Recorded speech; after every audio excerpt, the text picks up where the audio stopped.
आजच्या या नव्या सखोल चर्चेत सर्वांचं स्वागत आहे.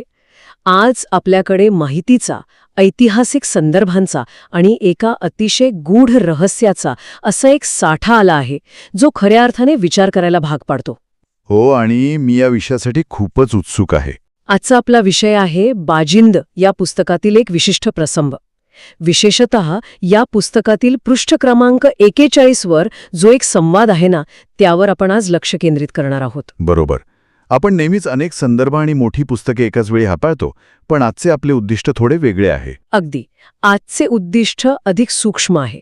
एकाच पानावरील काही संवादांमधनं ऐतिहासिक राजकारण, माणसांमधील गैरसमज आणि एका भयानक रात्रीच्या जंगलातील थरार कसा उभा राहतो हे आपल्याला समजून घ्यायचे आहे. म्हणजे केवळ काही ओळींच्या संवादात केवढे मोठे नाट्य दडलेले असू शकते याचा हा एक उत्तम नमुना आहे. चला तर मग याचा उलगडा करूया. नक्कीच. कारण जेव्हा आपण या पानावर घडणारा संवाद वाचतो तेव्हा तो केवळ दोन व्यक्तींमधील साधा वाद राहत नाही. तो एका मोठ्या आणि कदाचित फसलेल्या मोहिमेचा आरसा बनतो. हो, आणि आपण जसजसे या संवादाच्या खोलात जाऊ तसतसे आपल्याला जाणवेल की सत्य हे कधीच एकांगी नसते. अगदी बरोबर. परिस्थिती आणि प्रत्येकाच्या मानसिक स्थितीनुसार ते सत्य कसे बदलत जाते हे यातून अतिशय स्पष्ट होते. तर आपण थेट या संवादाच्या सुरुवातीला जाऊया, जिथून संभ्रम आणि आरोप प्रत्यारोपांचा हा खेळ सुरू होतो. हो, ती सकाळची वेळ असते. बरोबर. रातभर घडलेल्या घटनेच्या उलगड्याची सुरुवात होते ती खंडोजीच्या एका थेट प्रश्नाने. तो विचारतो, कुठे गायब झालात तुम्ही काल रात्री मला सोडून? हा प्रश्न खूपच थेट आहे. हो ना. आता हा प्रश्न ऐकल्यावर समोरच्या व्यक्तीला म्हणजे सखारामला काय वाटले असेल याची आपण फक्त कल्पना करू शकतो. कारण सखाराम अतिशय वैतागून यावर उलट उत्तर देतो. तो काय म्हणतो?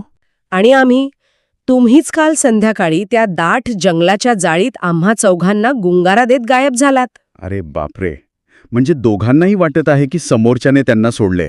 हो, आणि तो पुढे असंही म्हणतो की कुठली अवदसा सुचली आणि तुझे ऐकून तुझ्या मागे आलो असे झाले आहे. म्हणजे प्रचंड चिडचिड झाली आहे त्याची. हो.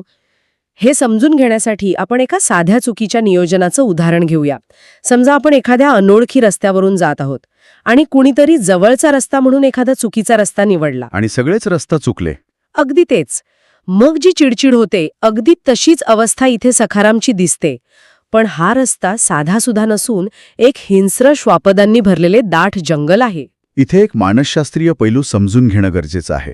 रात्रीचे ते दाट जंगल केवळ एक ठिकाण राहत नाही. मग ते काय बनतं? ते भीती, संभ्रम आणि अविश्वासाचे जिवंत प्रतीक बनते.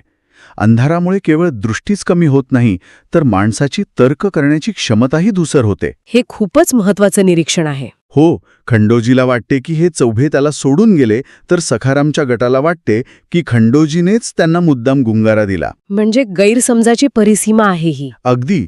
जेव्हा परिस्थिती आपल्या नियंत्रणाबाहेर असते तेव्हा माणसाचे मन सर्वात आधी दुसऱ्यावर आरोप करण्याकडे झुकते, कारण स्वतःची हतबलता स्वीकारणे कठीण असते. पण इथे मला एक शंका नक्कीच येते. कोणती? सखारामची ती चिडचिड आणि वैताग खरोखरच नैसर्गिक होता की स्वतःची काही चूक लपवण्यासाठी तो आक्रमक होऊन खंडोजीवर ओरडत होता? म्हणजे स्वतःचा बचाव करण्यासाठी? हो, कारण बचाव करण्याची ही एक अत्यंत जुनी आणि प्रभावी पद्धत आहे. समोरच्याने प्रश्न विचारल्यावर आधीच त्याच्यावर प्रतिहल्ला करायचा, जेणेकरून मूळ प्रश्नावरून लक्ष उडेल. सखाराम कदाचित भीतीपोटीच आक्रमक झाला असावा असे मला वाटते. हां, खूपच महत्वाचा मुद्दा आहे. याला आपण बचावात्मक पवित्रा म्हणू शकतो. सखाराम आणि त्याचे 3 साथीदार रात्रभर त्या जंगलात हरवले होते. त्यांच्यावर अक्षरशः मृत्यूची टांगती तलवार होती. बरोबर. अशा वेळी जेव्हा सकाळ होते आणि खंडोजी समोर येतो तेव्हा सखारामच्या मनात रागासोबतच एक अपराधीपणाची भावनाही असू शकते की आपण आपला मार्गदर्शक गमावला. आणि तो अपराधीपणा लपवण्यासाठी रागाचा बुरखा पांघरणे ही अगदी मानवी प्रवृत्ती आहे. शिवाय ज्या व्यक्तीवर तुम्ही विश्वासाने अवलंबून आहात तीच व्यक्ती अचानक दिसेनाशी झाल्यावर जो संताप येतो तो सखारामच्या त्या वाक्यातून स्पष्टपणे जाणवतो. कुठली अवदसा सुचली हे ते वाक्य. अगदी. त्या एका वाक्यात सगळा संताप आहे. हे ऐकायला खूप तर्कशुद्ध वाटतंय. भीती माणसाला कसे वागायला लावेल याचा काही नेम नसतो. पण इथेच खरी गंमत येते. पुढे काय होते? कारण सखाराम जेव्हा रात्रभराचा वृत्तांत सांगतो तेव्हा तो एक असा धक्कादायक संदर्भ देतो ज्यामुळे गोष्टी अचानक वेगळे वळण घेतात. असा कोणता संदर्भ? तो खंडोजीला सांगतो की रात्री त्यांना सावित्री भेटली होती. सावित्री? हो, आणि तिनेच त्यांना खंडोजीची पूर्ण कथा सांगितली. आणि त्यानंतर सखाराम म्हणतो की आम्हाला कशी झोप लागली आम्हालाच समजेना. आम्हाला इथे कोणी कसे आणले तेवढे सांग बाबा, नसता डोक्याला ताप झालाय. अरे बापरे, हे खूपच अनाकलनीय आहे. आणि आता यावर खंडोजीची प्रतिक्रिया अगदी चक्रावून टाकणारी आहे. तो प्रचंड धक्क्याने विचारतो, काय सावित्री होती काल तिथे? खंडोजीला धक्का बसणे साहजिक आहे. हो ना, कारण खंडोजी तर मुळात सावित्रीला शोधायला जंगलात बाजूला गेला होता आणि गटापासून वेगळा झाला होता. यामुळे एक अत्यंत महत्वाचा प्रश्न निर्माण होतो. सावित्रीच्या या गूढ वागणुकीमागचा खरा हेतू काय असावा? अगदी तोच प्रश्न माझ्याही मनात आला. खंडोजी तिला शोधण्यासाठी स्वतःचा जीव धोक्यात घालत होता, पण ती त्याला न भेटता सखाराम आणि इतर तिघांना भेटते, असे का? आणि तिने त्यांना अशी कोणती पूर्ण कथा सांगितली ज्यामुळे ते शांत झाले? बरोबर, या कथेचा तपशील इथे दिलेला नाही, पण ती कथा इतकी प्रभावी असली पाहिजे की त्या चौघांच्या मनातील भीती अचानक कुठल्या कुठे पळून गेली. आणि मला तो झोपेचा भाग सर्वात जास्त संशयास्पद वाटतो. कसं काय? विचार करा, आपण एका भयंकर, अनोळखी आणि हिंस्र प्राण्यांनी भरलेल्या जंगलात आहोत. आपले प्राण धोक्यात आहेत. अशा वेळी कोणीतरी येऊन एक कथा सांगते आणि अचानक गाढ झोप लागते. हे शक्य आहे का? हे खरंच विचित्र आहे. शारीरिक थकवा कितीही असला तरी अशा परिस्थितीत मेंदू सतत सावध असतो. अगदी बरोबर निरीक्षण आहे तुमचं. जेव्हा माणूस एखाद्या भयंकर संकटात असतो तेव्हा त्याचे शरीर लढा किंवा पळ काढा अशा स्थितीत असते. हो, शरीरात नैसर्गिक ऊर्जेचा सतत स्फोट होत असतो, ज्यामुळे झोप लागणे जवळजवळ अशक्य असते. अशा वेळी इतकी गाढ झोप लागणे हे नैसर्गिक वाटत नाही.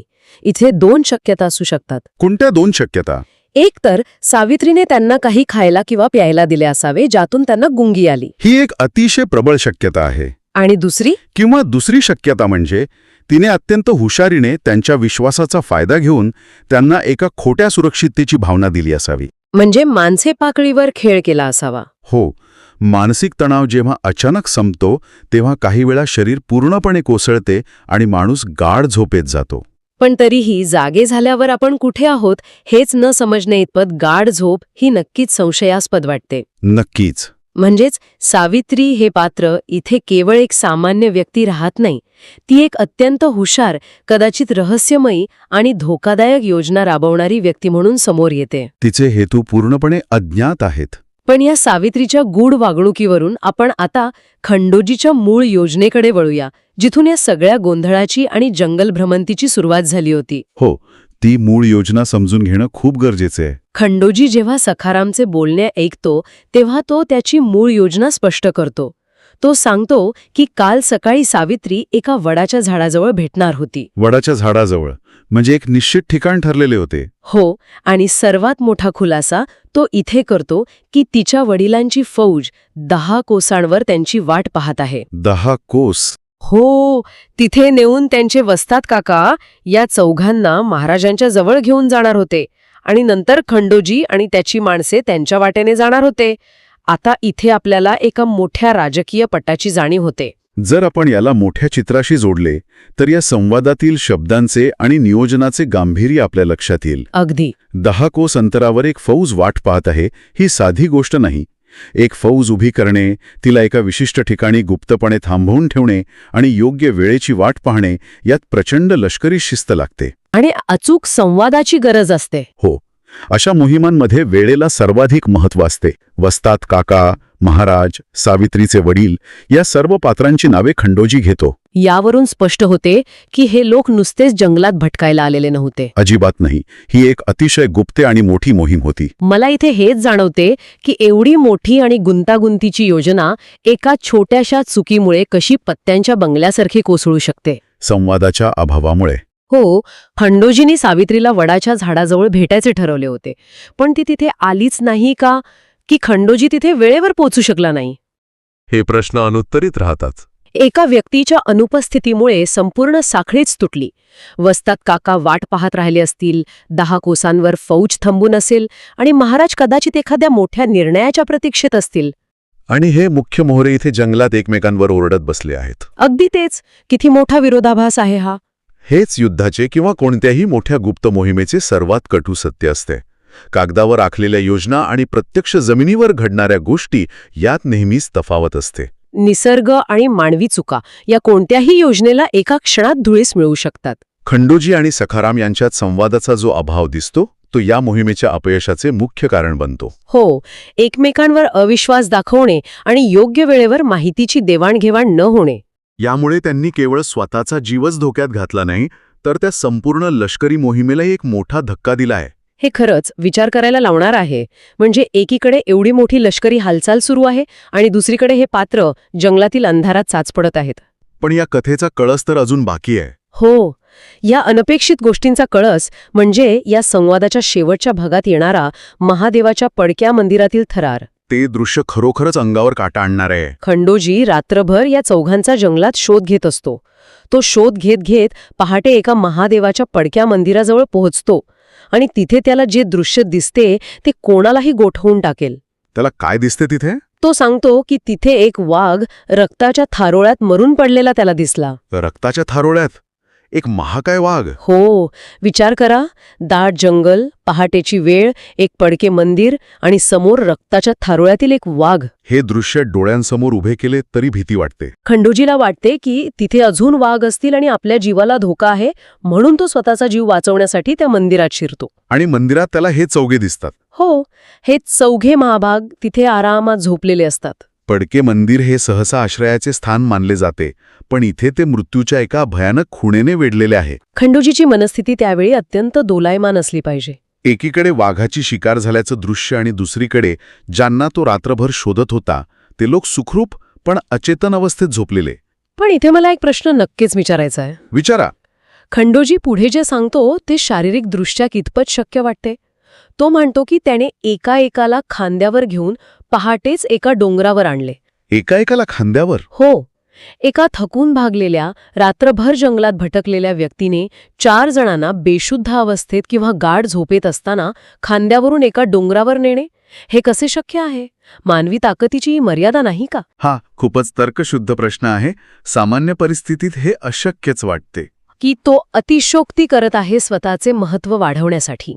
तो अतिशयोक्ती करत असण्याची शक्यता नाकारता येत नाही, पण संकटाच्या वेळी माणसाची जगण्याची धडपड आणि शारीरिक क्षमतेची जी परिसीमा असते ती इथे विचारात घ्यावी लागेल. म्हणजे जीवावर बेतल्यावर येणारी ताकद. हो, जेव्हा माणसाच्या किंवा त्याच्या जवळच्या लोकांच्या जीवाला थेट धोका निर्माण होतो तेव्हा शरीरात निर्माण होणाऱ्या नैसर्गिक ऊर्जेमुळे माणूस अशी कामे करू शकतो जी एरवी त्याला अशक्य वाटतात. याला आपण अतितीव्र शारीरिक क्षमता असे म्हणू शकतो. अगदी बरोबर.